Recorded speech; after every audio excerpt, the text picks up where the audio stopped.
दुनिया देखती रही कावेरी की तरफ भारत ने तेज पर खेल कर डाला। सिर्फ 5 महीने में भारत ने बना डाला शक्तिशाली सुपरसोनिक इंजन। चीन के भी पसीने छूट गए। भारत ने आसानी से कर डाला वह काम। भारत की प्राइवेट कंपनी का कमाल खुद डीआरडीओ भी कर रहा सलाम। दोस्तों, अब तक आपने यही देखा होगा कि भारत ने फाइटर जेट इंजन बनाने में नाकामी ही झेली है। 1950 से लेकर अब तक भारत के दामन पर यह दाग ही है कि हम एक फाइटर जेट में इस्तेमाल होने वाला इंजन तक नहीं बना पाए। हालांकि अब जरूर मोदी सरकार के प्रयासों से इस ओर ध्यान दिया गया है और अब एक बार फिर से भारत के डीआरडीओ और जीटीआरआई के सहयोग से इस पर काम करना शुरू किया है। हाल ही में इसरो ने अपने मिशन गगनयान के लिए एक क्रायोजेनिक इंजन विकसित किया है और उसका सफल टेस्ट किया है। उसके बाद से यह खबर है कि अब इसरो कावेरी इंजन को तैयार करेगा। अब देखना होगा यह काम कब शुरू होता है, कब पूरा होता है। लेकिन दोस्तों, जिस तरह से भारत सरकार ने डिफेंस सेक्टर के काम को सरकारी कंपनियों के साथ साथ प्राइवेट सेक्टर को दिया है, उसके बाद से ही भारत ने डिफेंस इंडस्ट्री में कमाल की तरक्की की है। भारत ने हाल ही में कई सारे भविष्य के हथियार, ड्रोन, मिसाइलें, फाइटर जेट और अब तो भारत इंजन बनाने की तकनीक भी हासिल कर रहा है। जी हां, भारत की प्राइवेट कंपनियों ने ऐसा करके दिखा दिया है कि वह कुछ भी कर सकती है। यहां तक कि फाइटर जेट का इंजन भी बना सकती है। अगर आपको विश्वास नहीं हो रहा है तो आज जो खबर आई है उसे जानकर आपके होश उड़ जाएंगे और आपको यह विश्वास भी हो जाएगा कि भारत अब जल्द ही फाइटर जेट के इंजन बना लेगा। ऐसा इसलिए क्योंकि भारत की एक प्राइवेट कंपनी ने सिर्फ 5 महीने में ही एक शक्तिशाली सुपरसोनिक इंजन बना डाला है जिसकी रफ्तार है 4 मैक और इस इंजन का नाम है तेज। अपने नाम के अनुरूप ही यह इंजन काफी शक्तिशाली और तेज है। भारत की रफ्तार से न सिर्फ भारत की सरकारी कंपनियां बल्कि चीन भी हैरान रह गया है, क्योंकि ऐसा इंजन बनाने के लिए चीन ने कई साल लगा दिए थे और अब तो लग रहा है कि भारत कुछ और भी बड़ा कर रहा है। चलिए जानते हैं भारत के इस शक्तिशाली सुपरसोनिक इंजन और उसे तैयार करने वाली कंपनी के बारे में।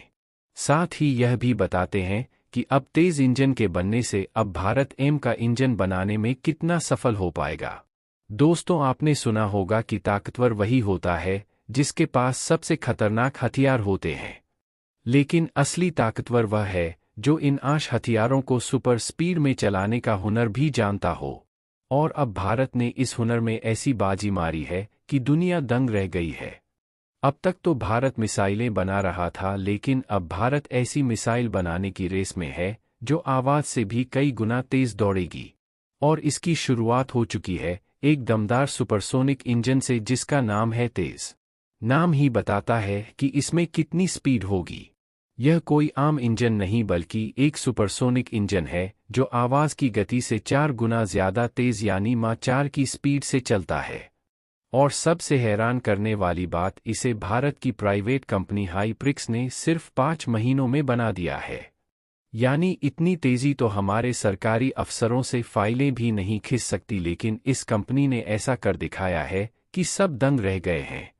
दोस्तों, अब सवाल उठता है, क्या भारत अब दुनिया की सबसे तेज मिसाइल बना पाएगा? क्या चीन और रूस इसके सामने टिक पाएंगे? चलिए सब कुछ जानते हैं। तो दोस्तों, अब तक भारत के पास मिसाइलें तो थी, लेकिन एक दिक्कत हमेशा बनी रहती थी स्पीड। बिना तेज इंजन के कोई भी क्रूज मिसाइल या सुपरसोनिक हथियार अपनी असली ताकत नहीं दिखा सकता। लेकिन अब भारत इस दिक्कत को जड़ से खत्म करने वाला है, क्योंकि तेज इंजन अब इस दिक्कत को हमेशा के लिए दूर करने वाला है। यह रमझट तकनीक पर आधारित है, जिसका मतलब है कि यह हवा में चलते चलते बाहर से ऑक्सीजन खींचता है और इसे ईंधन के साथ मिलाकर जोरदार एनर्जी पैदा करता है। अब इस सुपरसोनिक इंजन के फायदे जान लीजिए। भारत की मिसाइलें अब पहले से कई गुना तेज होंगी। पुरानी मिसाइलों में इस इंजन को जोड़कर उन्हें अपग्रेड किया जा सकता है। रक्षा निर्यात में भारत जबरदस्त उछाल मारेगा, यानी दुनिया को हथियार बेचने वाला बड़ा खिलाड़ी बन सकता है। और सबसे बड़ा फायदा, अब भारत को किसी दूसरे देश पर निर्भर नहीं रहना पड़ेगा। अब तक भारत डीआरडीओ पर निर्भर था, लेकिन अब प्राइवेट कंपनियां भी कमाल कर रही हैं। सरकारी कंपनियों को जहां सालों लग जाते वहां इस प्राइवेट कंपनी ने सिर्फ 5 महीने में ही धमाका कर दिया। अब जरा चीन से इसे तुलना कर लेते हैं। भारत के पास अब तेज रेजेट इंजन है जिसकी स्पीड मैक 4+ है। अब यहां पर भारत की सबसे बड़ी जीत यह है कि भारत अपने इंजन का बड़े पैमाने पर प्रोडक्शन कर सकता है, जबकि चीन इस मामले में पीछे रह गया है। अब तक आप समझ गए होंगे कि यह इंजन कितना दमदार है, लेकिन जरा यह भी देख लीजिए कि यह काम कैसे करता है। दोस्तों, आरजेट इंजन खास होता है क्योंकि यह हवा में उड़ते वक्त बाहर से ऑक्सीजन खींचता है। इस ऑक्सीजन को ईंधन के साथ मिलाया जाता है जिससे जबरदस्त एनर्जी निकलती है और इंजन बिजली की रफ्तार पकड़ लेता है। यह तकनीक हाइपरसोनिक मिसाइलों और फाइटर जेट्स के लिए बहुत जरूरी है। भारत पहले से ही सॉलिड फ्यूल डॉक्टर रमजेट इंजन यानी SFDR बना चुका था जो मिसाइलों की स्पीड को बढ़ा सकता था। लेकिन अब तेज इंजन के आने से भारत के पास एक और दमदार विकल्प आ गया है। अब सोचिए, जब भारत इतनी स्पीड से मिसाइल बनाएगा तो सबसे ज्यादा टेंशन किसको होगी? यानी चीन को, क्योंकि अब तक वह इस मामले में भारत से आगे था, लेकिन अब उसकी टेंशन बढ़ गई है। पाकिस्तान बेचारा तो पूरी तरह से चीन पर निर्भर है, उसके पास तो ऐसी कोई तकनीक ही नहीं है। मतलब सीधी बात, अब भारत अपने दुश्मनों की हर चाल का जवाब पल भर में दे सकता है। अब यहाँ एक और बड़ा सवाल खड़ा होता है, अगर प्राइवेट कंपनी इतना बड़ा कमाल सिर्फ 5 महीने में कर सकती है तो सरकारी कंपनियों को इतने साल क्यों लग जाते हैं?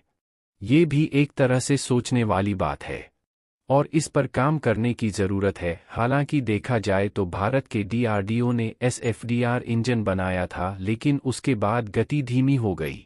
वहीं हाइप्रिक्स ने सिर्फ 5 महीनों में इतना जबरदस्त सुपरसोनिक इंजन बना दिया। यानी सरकार को अब सोचना होगा कि पुरानी धीमी स्पीड से काम नहीं चलेगा। अगर भारत को दुनिया की सबसे बड़ी रक्षा शक्ति बनना है तो सरकारी कंपनियों को भी तेज रफ्तार से काम करना पड़ेगा। वैसे इस विषय पर आपका क्या कहना है? अपनी राय हमें कमेंट के माध्यम से जरूर बताएं। तो मिलते हैं आपको नेक्स्ट वीडियो में, तब तक के लिए धन्यवाद।